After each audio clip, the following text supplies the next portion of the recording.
Now, the Three Martini Lunch with Greg Corombos and Jim Garrity.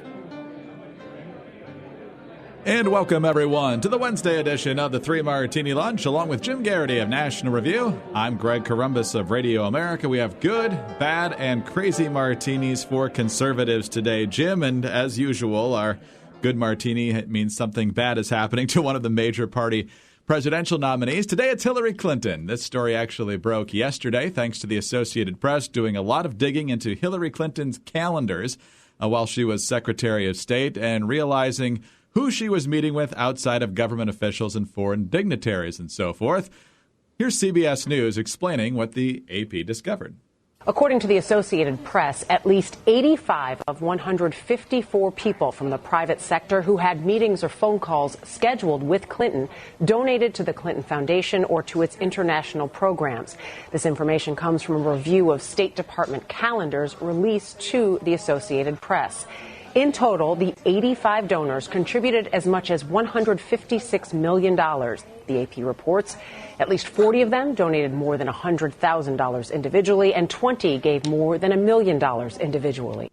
And Jim, one of the best parts of this is the Clinton campaign is saying you didn't have all the calendars, so your numbers aren't right, when in reality the AP fought the State Department for 3 years just to get what it has. Yeah, there's a very simple way of solving that problem, which is to release all of our calendars. If the undisclosed portions of the calendars have lots and lots of people who had no business with the Clinton Foundation, well, then there's no reason to withhold them, right? Nobody intentionally withholds their own exculpatory evidence. And the Clinton Foundation wants us to believe that there's something out there that, totally indicates this is all just totally coincidental. Look, Greg, if you or I wanted an appointment with John Kerry, do you think we'd have a good chance of getting one? Probably not. Right? You can go down the list: Hillary Clinton, Condi Rice, Colin Powell. A meeting with the Secretary of State is it's a valuable bit of time. You don't just show up and knock on the door at Foggy Bottom and say, hey, I'd like to speak to the Secretary today. Now, this is the USA Today, no less. The editorial board is saying it's time to shut down the Clinton Foundation. They point to these series of, if you donated $1 million, lo and behold, you had a very good chance of getting a meeting with the Secretary of State.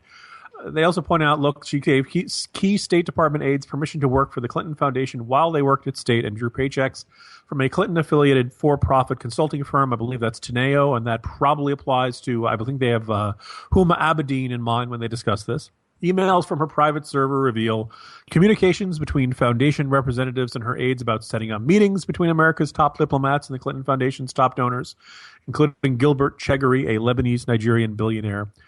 I keep hearing this thing like, look, they had access, but they didn't get favors. And I don't know about you, Greg, that seems like a really fine line to be drawing here, because if you don't get the access, you don't get the chance to pitch the favor. You don't get a chance to ask for the favor. The defense, Greg, is that Hillary is an ingrate and that all these people gave all this money and she didn't give them anything in return. How do we know they didn't get anything in return? Fair point, but the idea is no, totally. We were absolutely heartless to these generous donors. We took them for granted. We took them for a ride. We played them for suckers, and that's why you should trust us.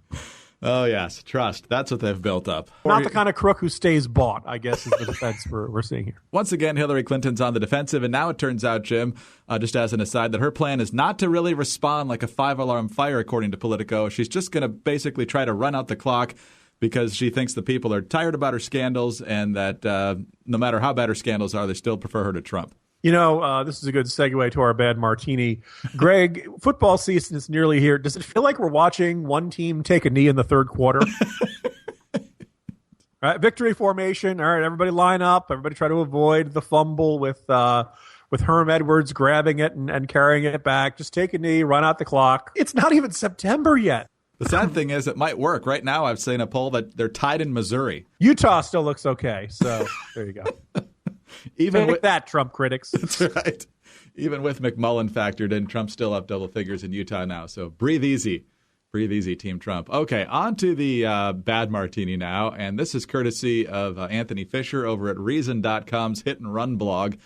The tragedy of Venezuela continues unabated, but that doesn't mean that government of President Nicolas Maduro has stopped trying to fix problems like the devastating scarcity of food, which has led to malnutrition, riots, food truck hijackings, vigilante lynchings of petty thieves, and the starvation of zoo animals.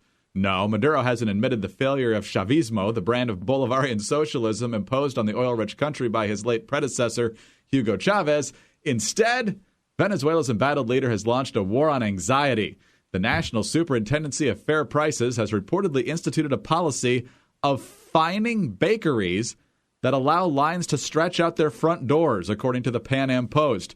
The head of this particular bureaucracy, William Contreras, claims the lines aren't a true indicator of a severe shortage of bread, but rather a political strategy of generating anxiety. Other things, Contreras was quoted by El Tiempo as saying the long lines represented fairly clear political intentions and purposes, such as destabilizing the economy and breaking the morale of the people. This is in keeping with Maduro's deflection of the blame he deserves for destroying Venezuela's economy, which he puts at the feet of U.S.-backed agitators engaging in economic war by keeping things like toilet paper off supermarket shelves. Jim, you hope people aren't buying this, but when you're desperate for food and slaughtering stray animals in the streets, you probably don't have a lot of time to focus on political matters. But this is what happens when socialism is allowed to flourish. You know, Maduro, I found something else that can cause anxiety. Mass starvation. Yes. Economic collapse. A regime that basically looks for scapegoats and looks for people who they can use as targets of blame to divert from their own failures. That can cause a lot of anxiety. You know, and in fact, you happen to let people be free, you let people keep what they earn, you let people work for themselves, you allow people to make their own decisions, you allow them to have freedom, you allow them to have free elections. Call me crazy. I think that might relieve some of the anxiety we see in Venezuela's population. I know that, you know, complaining about lack of media coverage and all kinds of topics is you know, probably becoming a tired cliche. But am I crazy, Greg, for thinking that if there was Trumpistan or something like that, or some sort of country that was embodying the philosophy of Donald Trump or any other of the or conservative Stan or you know, something like that, San Rubio or something like that, a country that was in you know, doing exactly what the policies of the right, and it was in complete collapse, I kind of have a feeling the American media would be interested in it.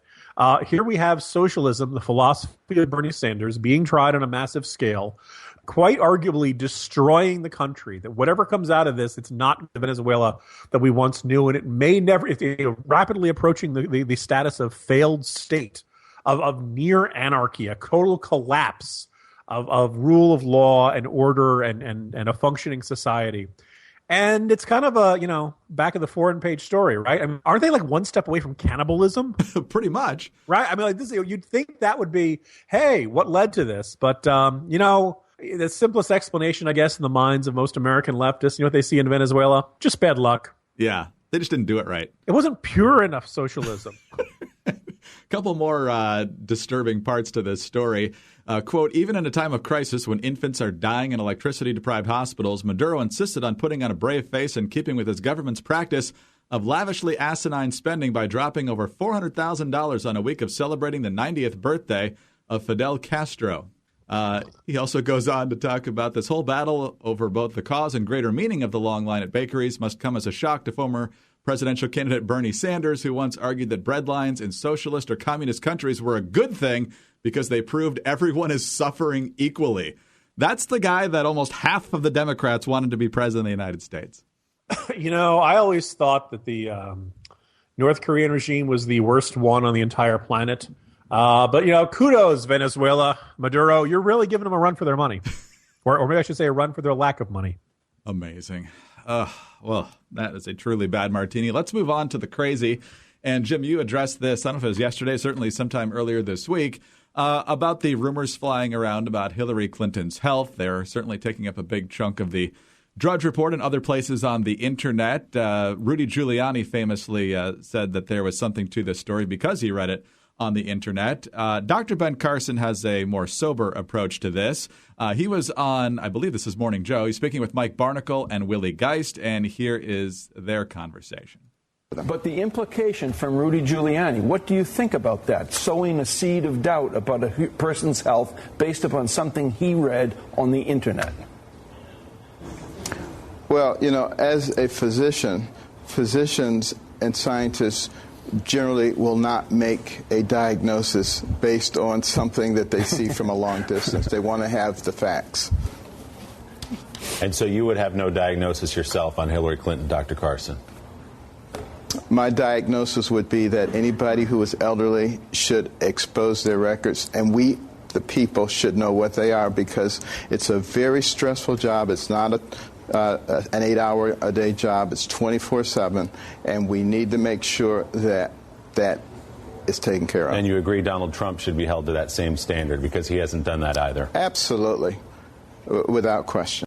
So, Jim, we know Hillary's had a few health issues. She had the blood clot, she had the fall and the knock on her head, and that sort of thing. If this had been the Trump campaign approach to this issue from the get-go, it probably wouldn't have gotten as much attention as Trump, some of the things he said and what Rudy has said. What do you make of all this? Way back when, as Ben Carson's public enemy number one, the guy who gave him endless grief over the Manitech endorsement, it's this fear that as the reputation of one of the world's greatest neurosurgeons, that Ben Carson was relying on that reputation and relying on that expertise and lending it out to bad ideas, to people who did not deserve his endorsement or trust. And I think you probably put Trump in that category too. The first half of his answer is really good and makes sense. And he says, look, I'm a doctor. I don't like to diagnose from far distance. I don't like to, assess what's wrong with someone based on a television screen or something, anecdotes or something like that. But then he says they're elderly, so they should release their health records, which you can defend that.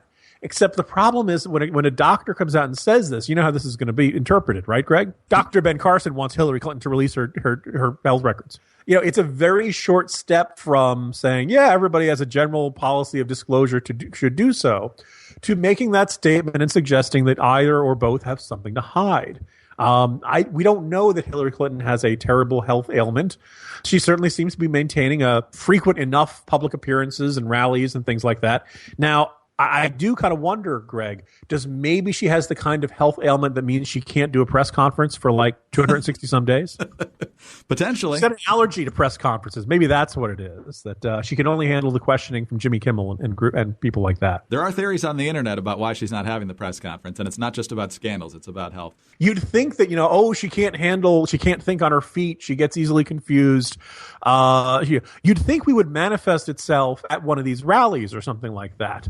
And at least I don't think I've seen anything that makes me say, okay, she's a stroke victim or something like that. I really think that of all the avenues of attack on Hillary Clinton, this is not one of the more persuasive ones. You and I will laugh at Tim Kaine for, probably the rest of our lives. But I don't think Tim Kaine is like, we can't let Tim Kaine become president. Some people might say Tim Kaine might be a mild improvement. There is no Kaine Foundation selling access to foreign governments. So I'm kind of left befuddled here. And I just kind of feel like Ben Carson, because of his status as a doctor, has to be more careful here. And I just have a feeling that by the end of the day, you'll hear people saying, Ben Carson says she's got to release her records. Kind of feeding to this theory that she has serious health ailments, and that's why people should vote against her, as opposed to, the multitude of reasons we discuss just about every day. Corruption, wrong on every issue. Arrogance, dishonesty, sense that she's above the law. The Middle East is on fire. At this point, what difference does it make? Right. Oh, yes. The list is very, very long. Jim, we'll call time there, and we'll talk to you tomorrow. See you tomorrow, Greg. Jim Garrity of National Review. I'm Greg Corombos of Radio America. Thanks for being with us today, and be sure to tune in again on Thursday for the next 3 Martini Lunch.